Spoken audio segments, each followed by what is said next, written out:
shout out to the person calling Fabs right now. Yeah. You're interrupting the podcast, and he is lucky. I would totally pick it up if it was near me. Definitely not. If Fabs would be like, she'll be so confused. that would be a moment.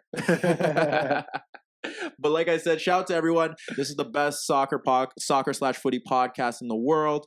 Organic, unfiltered soccer/footy analysis. This is the place to be. Shout out to Spotify, Spreaker, iHeartRadio, all the people on the Android devices using whatever Android apps you guys got to use. We got to give you guys a big shout out. But with that being said, since we really don't got much to talk about this week because we were hit with a lot of soccer games to watch, soccer/footy games to watch and break down this weekend, it's that time, Fabs. You know what it is. It's the InnerViews Podcast, episode number 56. I'm pretty sure it's 56. We got a lot of stuff to break down, and I think that we're all in a good place to really do this week. Last week was really good, and I feel like right now, we know where we're going. Trending in the right direction, I'd like to say. Yeah, we know where we're going. Do we? Actually, I don't know where we're going, because we could have started today, or we could have started from yesterday. No, We're starting today? we're starting. I'm throwing a curveball. Okay, whatever. What do you want to talk about? We're starting with Germany. Whoa. Whoa. What's his name? Wait, how do I forget Jimmy. his name? Yeah. Did Jimmy put you up to this? No, Okay. but I feel Jimmy's been tired of waiting till the end Yeah. of the Jimmy's podcast. like, yo, you guys gotta do something. I don't want to have to skip through it. Okay. let's start a little curveball. Okay.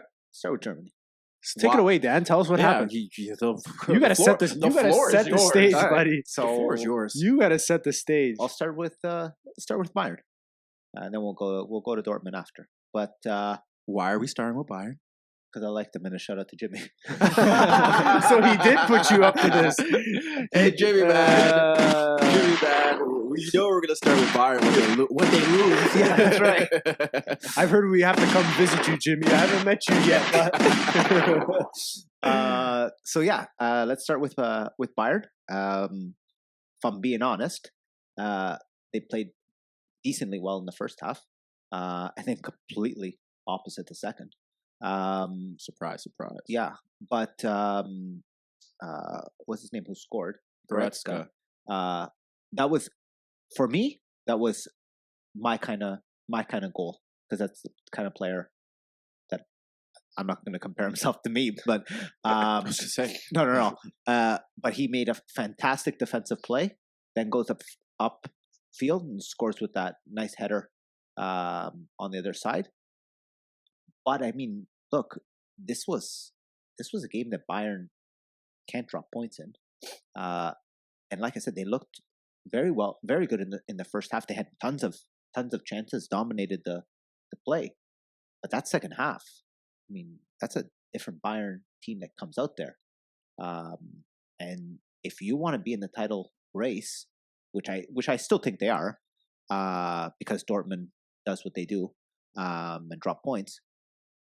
You can't come out flat in that second half and perform the way they did in that second half.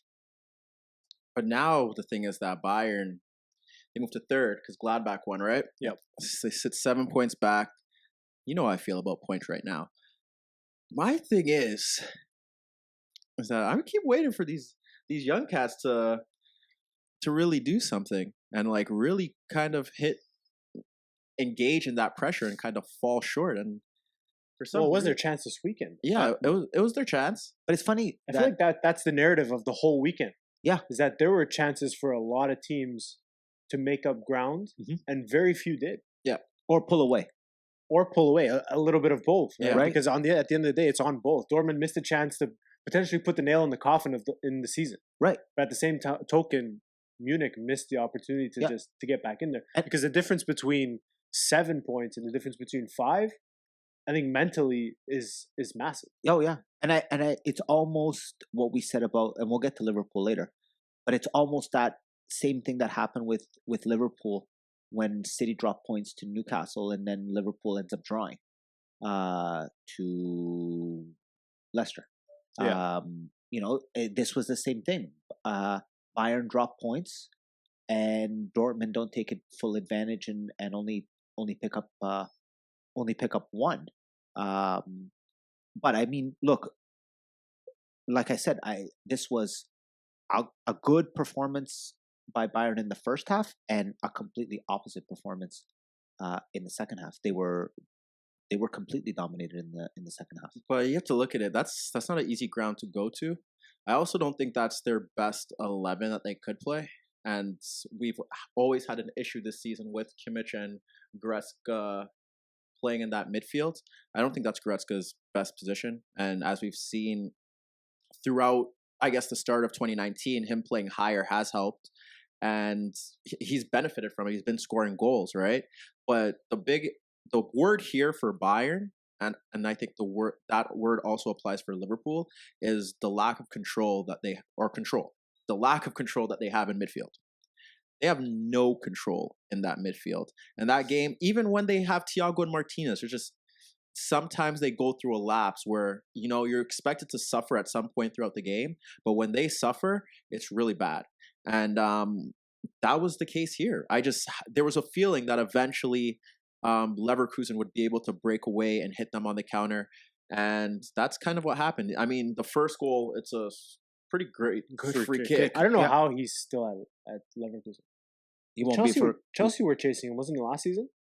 I think there was some talks about that. If I'm chasing a young kid who I want to invest some money into, if I'm Chelsea, I would rather spend my 65 on him as opposed to Pulisic. Yeah, 100%. Yeah. So I don't really understand that. But as for Bayern, I think you're saying control. I'm going with a similar word. I'm saying they've lacked consistency all season. We've seen them be very, like in this game in particular, very good first half, and the second just completely fall off. There's been a lack of consistency in their games. There's been a lack of consistency in their lineup. Seems like there's just been a lack of consistency overall. And this is what happens when year after year you continue to rely on the same players, and you haven't really added enough substance. You've added a lot of great talent, but at some point the talent needs to step up. Yes, Goretzka's had a good run of 3-4 games, maybe let's call it a month right now. But he hasn't been very good over the span of the season. No. Not the player who they wanted. Yeah. And if you look at the options off the bench, there's little enough for me. Yeah. There's a lot of good players who potentially in 3 to 4 years will be very good. Correct. Sanchez hasn't been who everyone expected him to be. Serge Gnabry is another player who's lacked consistency all year. Yeah. Alfonso, what do you really expect out of Alfonso right now? Nothing. No. I mean, but to that point, it was nice from a Canadian, and because we are in Canada, it's nice to see Alfonso getting some quality minutes in an actual important match. But that's what was it during the Chelsea game? Was it during Chelsea where they completely stopped the Chelsea broadcast? Just to be like, Davies is coming in. Relax, James. That's what I mean. Don't do the Pulisic thing to this kid. Exactly. It's already started. And that's that was kind of where I was. We talked about it just briefly last week. I don't want to heap the pressure on this young kid. But look, to Tyrrell's point, that wasn't Bayern's strongest team. They are getting Robben and Ribéry back soon, I think. From the talks, I think they should be back maybe this weekend. Well, I'm sure they have one eye on the Champions League. Of course they do. I don't know how long Neuer is out for. Not that the keeper's at fault for any of those goals, but Neuer back there, I think that gives them that defensive line a little bit of extra confidence. But yeah, they do have one eye. I think they do have one eye on the Champions League right now. It's a week away for them. A couple, I believe. Couple weeks, because they play the second. They don't play whatever that first it is. week. It's within sight, right? Yeah, exactly. Well, you totally skipped the fact that Volland should have beat Alfonso's ass. I'm not forgetting that. You should have beat him down. Welcome to the league, kid. Should have beat him down. But yeah, you're right. They're missing players. Neuer, Martinez, Thiago, Robben, Ribéry. Not that I think Robben and Ribéry really matter at this point, based off the fact that their age and of course, and the fact that they haven't really been there all season. But one of them need to be there because I'm pretty sure Muller can't play for those Liverpool ties anyways. No, he's out due to suspension, right? Yeah. So, but to me, it was just control because the first half they were great. Shout out to Matt Hummels. I know you're not a big fan, but him and Sula have formed a nice little partnership there. And I just feel like if they did have somewhat of a ball controller in that midfield, that second half would have went a lot different. But that's been the case for them over the past few games. Like even the game that you thought they should have lost to Hoffenheim, they started really well, and there was a part in that second half where it was very open. It was going back and forth, and yeah, they concede the goal to a good free kick, and then an entire team breakdown for the second one. And it's just one of those days. You go to a tough ground, you don't play as well as you should for 90 minutes, and those things could happen. And that's what I have to say about them. But then when we flip to Dortmund, Dan made a good point before we started recording that, yeah, they should have been up a few goals if Royce had finished well. But the same token, I thought that Frankfurt played well. And I thought that they did well to neutralize them. And the fact that Fabs always makes that, if you just put some pressure on Delaney and Witzel, you could get something out of the game. They kind of did have that going for them with Jelson and Jovic. Yeah. And yeah, Jovic looks like, It's Croatian, right? I'm assuming with that name. Jovic? I don't think so. Really? We can find that out. Yeah, I don't think so. We're actually going to maybe fact check. Rebic is. Yeah, Rebic is. He's Serbian. Yeah. Okay. So, I don't know what to really say for Dortmund because I've been beating the drum that they go as far as Royce takes them. Royce could have took them very far this week. He had a few opportunities, right? He should have scored a hat-trick in the first half. He scored, he missed that breakaway or semi-breakaway, and then he hit the crossbar. Yeah. So, but I can't kill. I can't kill him, but that's not the reason why they tied. No. That's what I'm not saying that either. I'm just saying that really that game they could have put that game out of reach in that first half if he scores those chances. But I thought Frankfurt could have put it away in the second half too. Yeah, I felt like it was a tale as well. Yes. Of two halves. Berkey makes some good saves. Actually, I thought I normally don't give him a lot of love, but I thought he made a couple very, very, very important saves in the first half and in the second half. And I prefer the Weigl Diallo center back partnership. I don't know why, but really, I prefer it more than. Well, I guess at least with Weigl you get a little bit more experience. Yeah, I didn't like the Akanji or the Zagadou or whoever they were playing back there. I'm sure when they get fit, one of them are coming into the fold. And then they're going to put Weigl in midfield? I don't know. I don't see them running a 3. Maybe in European nights. Yeah. I could see them running a 3 in midfield. But I think in the league, they're comfortable running that wild 4-man attack. Yeah.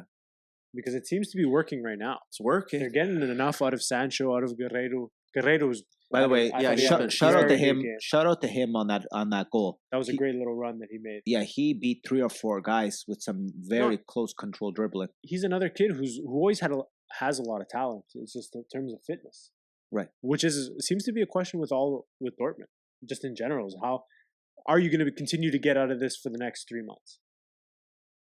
That's a huge if, because we know Royce's issues, we know Götze's issues, we know what these players are, right? It depends on how far they go, really.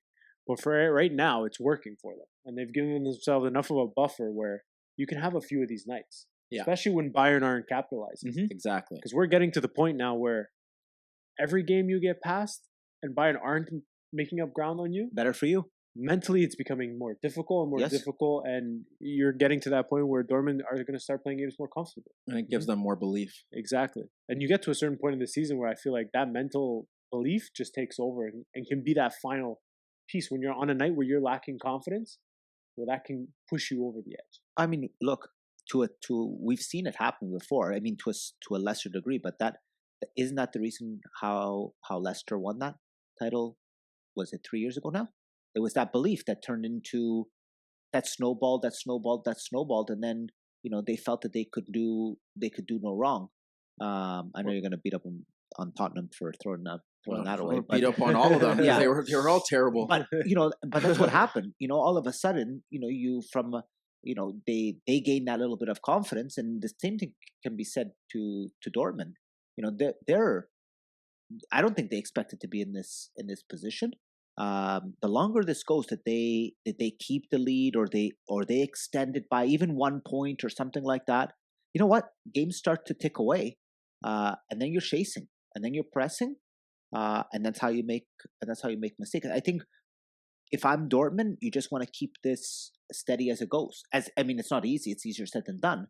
But the more games tick away, the better it is for Dortmund if Munich can't cut into that lead. Another thing for me too is how they manage the Champions League as well, because now you're going to get into this February, March ramps up, so now you're going to include your Champions League games, Right. and you already have a bunch of players that are known to take knocks. Yep. And how you gonna manage Piszczek, who's already getting a little bit older? Witzel and Delaney, they are not the youngest guys out there as well. So are you going for it in the Champions League, or is the Champions League just a cherry on top right now, and you're focusing and you're putting most of your eyes are on the league? You know what? Because they play Tottenham, and Tottenham is so beat up right now, I think to a certain degree you have to go for it, at least against Tottenham. I mean, I think Dortmund right now are the favorites to get through in that leg, just because of how broken down Spurs are right now. I think you at least have to roll the dice for this round if you're Dortmund. Then if you get next round, if you get a Barcelona or a City or a team like that, then you may want to hedge your bets. But I think this round, I think they have a great chance to go through against Tottenham. I think they're the favorites right now, especially just the way Tottenham are looking with their injuries. Harry Kane's not there. Dele Alli's not going to play. You have a chance. You have a chance. Is that all you guys need to say about Dortmund? Yeah. Because I feel like I really don't have much to say about them regarding what they've been doing, what they need to do, because it's basically what you guys kind of said to a degree. And I don't want to reiterate the point that they need to win out or need to keep doing what they're doing. It's all on Bayern at the end of the day. It's really up to them. This just kind of reminds me of the times that Bayern have not won the league in recent years, which we'd have to go back to like 2010, 2011, was when they kind of hit this mode where it was time to like reset, or they needed to, or they were in that phase where they were trying to hit that final stage. And those were the 2 years that Dortmund did capitalize under Klopp. And it feels like this is kind of that year where they're stuck in the middle, where they have the old guard and they have players that could be great but are not great yet, or some players that were thought to be great and perhaps are really not that great. Yeah. And for them, it's about picking up results. And obviously, I'm not going to kill them for losing where they lost, because that's a tough place to go to win, period. And but it's obviously, if you want to break it down, it is a lost opportunity because Dortmund had dropped points. I'm pretty sure they play at the same time, right? Yeah, yes, they did. Yeah, so I think that's a narrative that isn't really talked about, is that you're going to sign players that don't work out. I think we often assume that every player is purchased is going to be a home run every single time. Yeah. I think if you get like a 60-40 split, or even if you get a 50-50 split on players you sign that are okay and players that really work out, you'd probably be really happy. Yes. Yeah. More often than not, Bayern have hit in previous years on the players they've gone out and got. In the last few, maybe they haven't exceeded the expectations that they expected. Has James been as good as they expected? Probably not. Can they live with him going back to Madrid at this point? I think they can. Yeah. So things sometimes just don't pan out the way that we all expect them to pan out at times. They are humans. Yeah, which is crazy because last year we thought that, this was a great move. But that's just how the sport goes, right? One year you could have a really great year. The next year, it may not work out for you as great as it did the previous year. So James Isco swap? We'll talk about that another time. Well, I was going to talk about Gladbach, but Dortmund didn't score, so they don't matter. Okay. Sorry, Jimmy. I think that was what we need to cover for the Bundesliga. Yeah, Happy we got it out of the way. So for those people that don't care about the Premier League and only want to hear the Bundesliga action, you could tune out.